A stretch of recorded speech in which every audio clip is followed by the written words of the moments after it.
സെക്രട്ടറിന് മുന്നിൽ ആശാ വർക്കേഴ്സ് സമരം ചെയ്യുകയാണ്. അവരെ അവസാനം സർക്കാർ ചർച്ചയ്ക്ക് ക്ഷണിച്ചു എന്ന വാർത്ത കൂടി തിരുവനന്തപുരത്ത് നിന്ന് വരുന്നു. ഇന്ന് രാവിലെ 10 മണിക്ക് ആരോഗ്യ വകുപ്പ് മന്ത്രി വീണ ജോർജാണ് ഇവരുമായി ചർച്ച നടത്തുക എന്നാണ് അറിയാൻ കഴിഞ്ഞിട്ടുള്ളത്. സലീം മാലിക് വിവരങ്ങളുമായി തിരുവനന്തപുരത്ത് നിന്ന് ചേരുന്നു. Salim, good morning. യഥാർത്ഥ ഈ ആശാ വർക്കേഴ്സിൻ്റെ കാര്യം എന്തുകൊണ്ട് നമ്മൾ പറയുന്നില്ല എന്ന് കഴിഞ്ഞ കുറച്ച് ദിവസങ്ങളായി സെക്രട്ടറിയുടെ മുന്നിൽ നിന്ന് ചില കുറിമാനങ്ങൾ വരുന്നുണ്ടായിരുന്നു.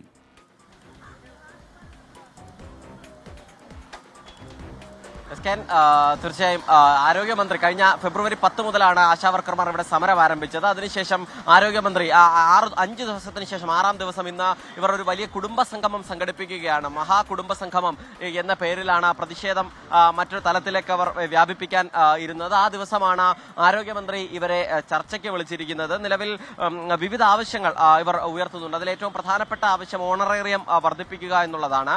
ഒപ്പം തന്നെ വേതന കുടിശ്ശിക, അത് 3 മാസത്തിലധികമായി കുടിശ്ശികയുള്ള വേതന കുടിശ്ശിക കൃത്യമായി നൽകുക, വിരമിക്കൽ ആനുകൂല്യമായി 5 ലക്ഷം രൂപ നൽകുക, പെൻഷൻ അനുവദിക്കുക തുടങ്ങിയ ആവശ്യങ്ങൾ ഇവർ ഉയർത്തുന്നുണ്ട്. മാത്രമല്ല ഓണറേറിയത്തിനായി വിവിധ മാനദണ്ഡങ്ങൾ ഏർപ്പെടുത്തിയിട്ടുണ്ട്. അത് പൂർണ്ണമായി പിൻവലിക്കുക എന്നതുൾപ്പെടെയുള്ള ആവശ്യങ്ങളാണ് ഈ സമരക്കാർ ഉയർത്തുന്നത്. അതിന്റെ ഭാഗമായി കഴിഞ്ഞ 5 ദിവസമായി സെക്രട്ടേറിയറ്റിന് മുൻപിൽ രാപ്പകൽ സമരം നടത്തി വരികയാണ് ഈ ആശാ വർക്കർമാർ. ആ ദിവസങ്ങളിലൊന്നും മന്ത്രി ഇവരെ ചർച്ചയ്ക്ക് വിളിച്ചിരുന്നില്ല. ഏറ്റവും ഒടുവിൽ 6ാം ദിവസം മന്ത്രി ചർച്ചയ്ക്ക് വിളിച്ചിരിക്കുകയാണ്.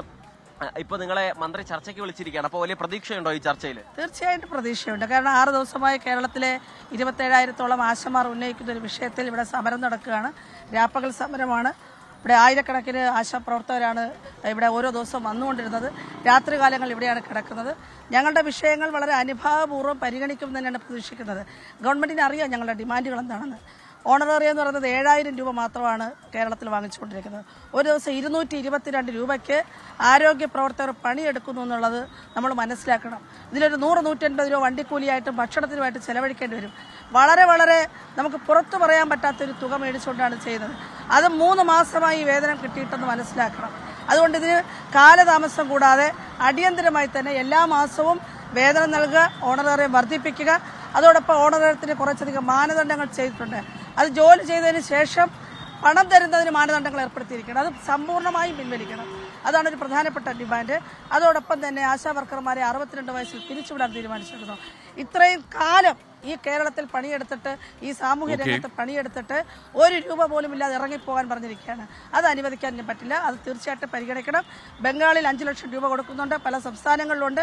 അതുകൊണ്ട് ആശാ വർക്കർമാർക്ക് പിരിഞ്ഞു പോകുമ്പോൾ ഏറ്റവും ചുരുങ്ങിയത് 5 ലക്ഷം രൂപയെങ്കിലും വാങ്ങിച്ചുകൊണ്ട് മാത്രമേ പോകാൻ പറ്റുള്ളൂ. അത് തന്നെയാണ്. അങ്ങനെയുള്ള വിവിധ ആവശ്യങ്ങൾ ഉന്നയിച്ചുകൊണ്ടാണ് ഇവർ സമരം നടത്തുന്നത്. ആ സമരം ഇന്നിപ്പോൾ മന്ത്രി ചർച്ചയ്ക്ക് വിളിക്കുമ്പോൾ വലിയ പ്രതീക്ഷകളാണ് ആശാ വർക്കർമാർക്കുള്ളത്.